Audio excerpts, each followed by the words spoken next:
This kid is just minding his own business by the ocean. Suddenly, a wild monster spawns out of nowhere. It lunges with its mouth wide open, pure nightmare fuel. Boom! 2 laser beams slice through the air, smacking the beast right out of the sky. The kid looks back, totally confused. A squad of heroes descends from the heavens like gods. First up is Ikaris in the blue armor.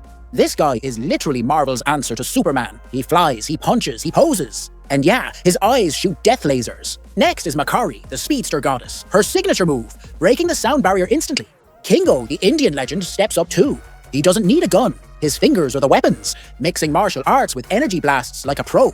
But the real MVP is Brother Ma, aka Gilgamesh. He is the literal one-punch man of this universe. One slap from him sends enemies international. Then there's Thena, the weapons master. Her beauty is off the charts, practically glitching the screen. But wait, there's more to the squad. Sprite, the little illusionist who tricks everyone. Fastos, the big brain tech wizard. Drig, who controls minds with a single look. Sus, Cersei, who can change matter into whatever she wants. And finally, the team mom and leader, Ajak. She's the healer keeping the squad alive. These guys are the Eternals. They pulled up to Earth for one reason. Those ugly deviant monsters just showed up. The Celestials sent them here to clean up the mess. After the team does their superhero landing, Cersei shows off her skills. She turns a piece of debris into a fancy dagger. She hands it to the kid, totally casual. This marks the start of them helping humanity level up. Gotta build civilization from scratch. Fastos, the tech guy, gets ambitious immediately. He invents the steam engine in the Stone Age, hoping humans can speedrun agriculture. But the team says, whoa, chill, that's too advanced. Fastos is annoyed but agrees. He downgrades to a simple plow instead. Then they start teaching humans the basics. Like how to farm without starving. Meanwhile, Ikaris and Cersei catch feelings and get married. Humans have the 7-year itch. These two have a 5,000-year itch. But not everyone in the house is vibing. The team starts arguing like a dysfunctional family. Once the deviants are seemingly wiped out, they decide to split up, scattering across the globe. Pretending to be NPCs among humans. They have one rule: don't interfere in human wars. Fast forward to modern-day London. Cersei and Ikaris broke up ages ago. She's a teacher now, living a normal life. She's even got a new human boyfriend, Dane. Sprite is crashing at her place too. One night, the trio is out for a walk. Suddenly, a deviant shows up. They aren't extinct. Cersei has to use her powers. She turns the ground to trap the monster. They try to run, but this isn't a drill. The monster breaks free and chases them down. Sprite casts illusions to confuse it, creating duplicates to distract the beast. But this deviant isn't dumb. It spots the fake instantly and smashes the illusion with one hit. The monster charges again. Just as it's about to hit them, laser beams blast it from the sky. Guess who's back? Ikaris flies in like he owns the place. He knocks the beast down. Absolute savior moment. But the monster recovers fast. It shoots strange tendrils at Ikaris. Ikaris gets slammed into a wall. Bam! A massive impact. A truck comes flying at them next. Cersei thinks fast. She touches the truck and turns it into rose petals. It's beautiful, but kinda dangerous. Wait, the deviant is healing itself? That's a new ability. That's illegal. Ikaris gets back in the fight. He punches the beast into the next zip code. But these new deviants are built different. It regenerates instantly. Ikaris is done playing games. He unleashes full laser vision, chasing the monster down with heat beams. Finally, the deviant decides to tactical retreat. It runs away into the water.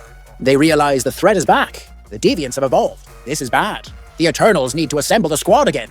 First stop, finding the leader, Ajak. They arrive at her ranch, only to find her dead body. The deviant killed her and stole her healing power. That explains the regeneration earlier. Suddenly, a golden orb leaves Ajak's body. It floats right into Cersei's chest. She instantly connects to the celestial Wi-Fi. With Ajak gone, Cersei is the new Prime Eternal. Heavy burden. They mourn for a second, then keep moving. Next, they find Kingo in Bollywood. He's a massive movie star now, living the dream. Then they go to Australia to find Gilgamesh. He's been off the grid, babysitting Thena. Turns out Thena has Mod Weary. It's basically eternal dementia. Her brain is overloaded with millions of years of memories. It's like a hard drive with zero space left. The symptom? Her eyes go white, and she tries to kill everyone around her. Friendly fire is definitely on. There's no cure except a factory reset, which wipes all her memories. Thena refused to lose herself, so Gilgamesh took her into exile to keep everyone safe. He's been protecting her for centuries. True, bro. Right now, she's having an episode. Gilgamesh calms her down with patience and snacks. She finally snaps out of it. The squad is mostly back together. Gilgamesh teases Sprite for never growing up. Sprite pranks him by turning into a baby. Everyone has a laugh, but the vibe is tense. Cersei is sitting alone, stressed out. She's trying to talk to the Celestial, Arishem, seeing her panic. Gilgamesh brings her some pie. Comfort food works. It actually helps her focus. She meditates and contacts Arishem, and the giant red god drops a truth bomb. He reveals the Eternals' true mission. They weren't sent to save humans. They are basically farmers. Every billion years, a new Celestial needs to be born. Celestials plant a seed in a planet's core. Earth has one right now. To hatch, the seed needs energy from intelligent life. Humans are literally the battery. The Deviants? Also Arishem's creation. They were sent to kill apex predators, so humans could multiply faster. But the Deviants went rogue and glitched out. They started eating the humans. That threatened the crop, so Arishem made the Eternals to kill the Deviants. Now that Earth's population is huge, the emergence is starting. The new Celestial will burst out of Earth, which will destroy the planet instantly. Game over. This happens all the time in the universe. After the planet explodes, the Eternals get their memories wiped and get sent to the next farm. Thena's sickness is actually her remembering past resets. She's not crazy, she's traumatized. The team is absolutely shook. They thought they were heroes. Turns out they are slaughterhouse workers. They've loved humanity for thousands of years. They can't just let everyone die, so they decide to rebel against their boss. They need to find Druig in the Amazon. They locate his cult compound in the jungle. But as night falls, the Deviants crash the party. Kingo steps up to blast them. Pew pew! He fires energy balls like a shotgun. He hits a Deviant, knocking it down. But the beast isn't dead yet. It dodges the next shot. In the sky, Ikaris is dogfighting another one. He pins the Deviant down and throws it like a ragdoll. He tackles it to the ground, holding it down with pure strength. But suddenly, a new evolved Deviant appears. It's Crow. This guy is huge and smart. Ikaris tries to laser him, but Crow deflects it and stabs Ikaris with a tentacle. Ikaris is bleeding? That's new. Crow pins the Superman to the dirt and starts draining his energy.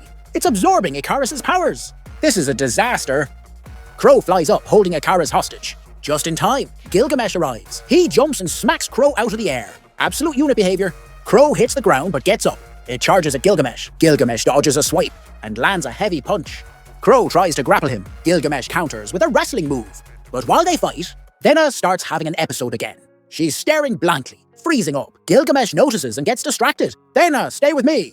Crow sees the opening. It blasts Gilgamesh back 2 miles. Bam! Gilgamesh slams into a wall. Before he can recover,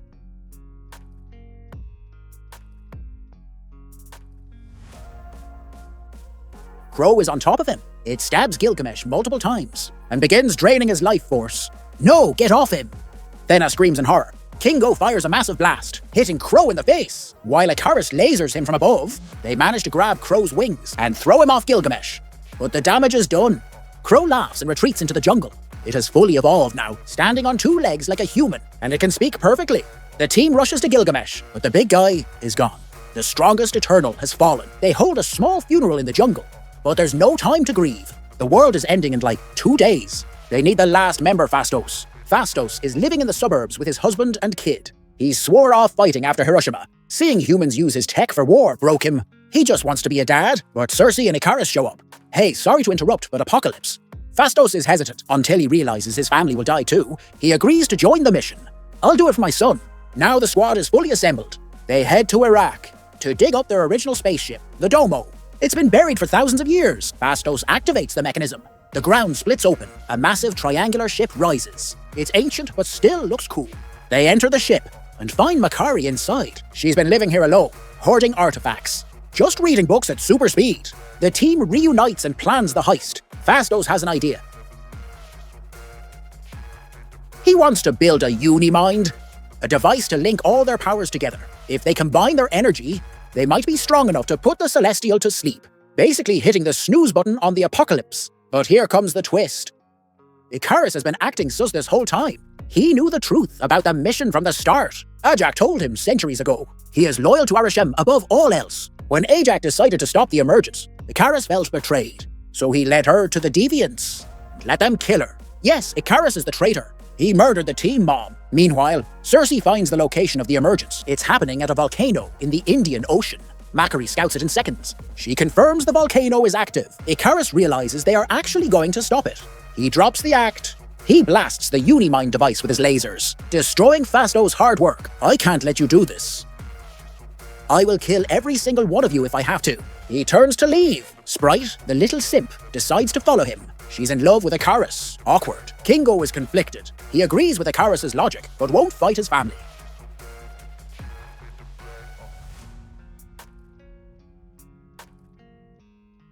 So he just leaves. I'm out. Peace. The team is fractured. Morale is at an all-time low, but Thena steps up. She gives Cersei a pep talk. We fight for Gilgamesh.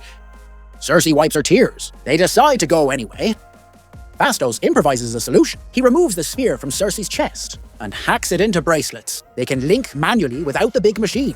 It's risky, but it's all they got. The remaining team, Cersei, Thena, Makari, Phastos, Druig. They head to the volcano. The emergence has started. The volcano is erupting. The ship arrives at the scene. Ikaris is waiting for them. He spots the ship and starts blasting. Laser beams tear through the hull. The ship crashes onto the beach. Makari is the first one out. She speeds towards Ikaris, creating a sonic boom. She punches Ikaris in the face, then circles him, landing a flurry of blows. Bam, bam, bam. She's hitting him faster than he can see. Ikaris is actually getting rocked. But he's a tank. He flies up and unleashes an omnidirectional blast, knocking Makari back. Meanwhile, Thena goes to fight Crow. She wants revenge for Gilgamesh, while Druig tries to put the Celestial to sleep. He focuses his mind on the rising giant. Go to sleep, big baby. It's actually working. The eruption slows down, but Ikaris sees this. He flies over and blasts Druig. Druig gets buried under rocks. The mental link breaks. The Celestial wakes up again. Ikaris grabs Phastos and throws him into the sky, then slams him down. He's dismantling the team one by one. He flies toward the ship to finish it. He lasers the ship in half. It explodes.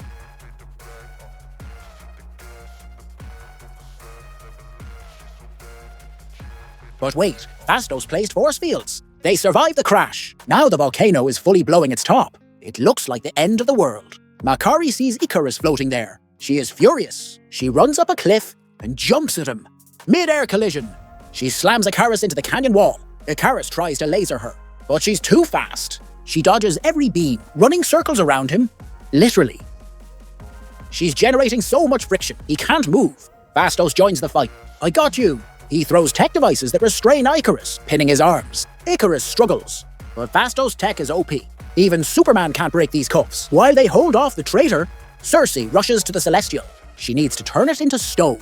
But suddenly Sprite stabs her. Betrayal number 2. Sprite is crying, I just want to be normal.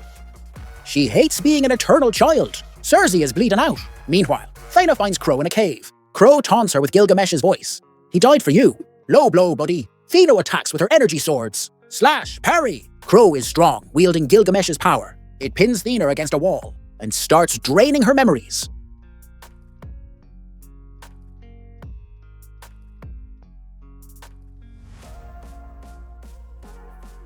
Give me your mind.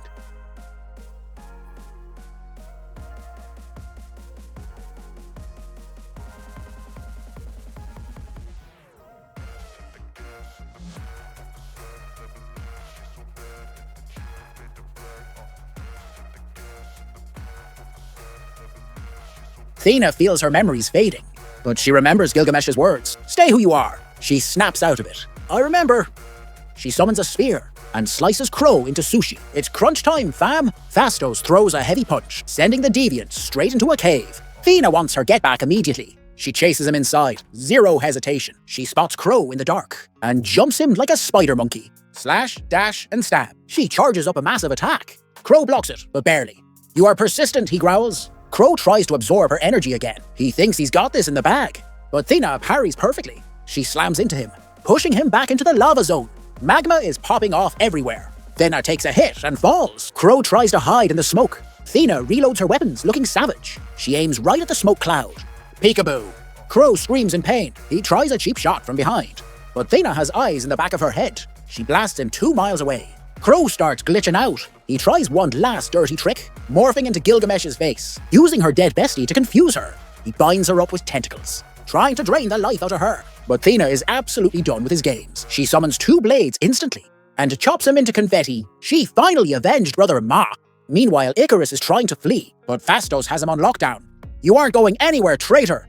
The tech is holding him down tight, but the apocalypse is getting worse. The ground collapses completely.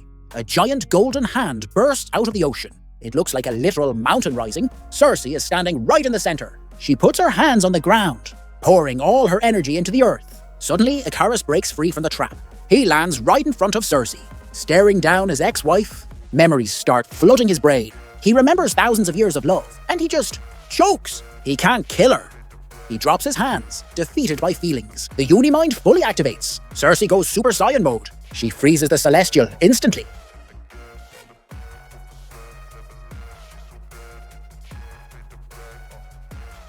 Turning the giant god into stone. Earth is officially saved. Looking at the planet he almost destroyed. Ikaris is consumed by guilt. He flies straight into the sun, committing cosmic suicide. Brutal. But the story isn't over yet. Arishem the Judge appears in the sky. He kidnaps the remaining Eternals. Your judgment is coming. And that is the end of Eternals. Smash that like button and subscribe, fam.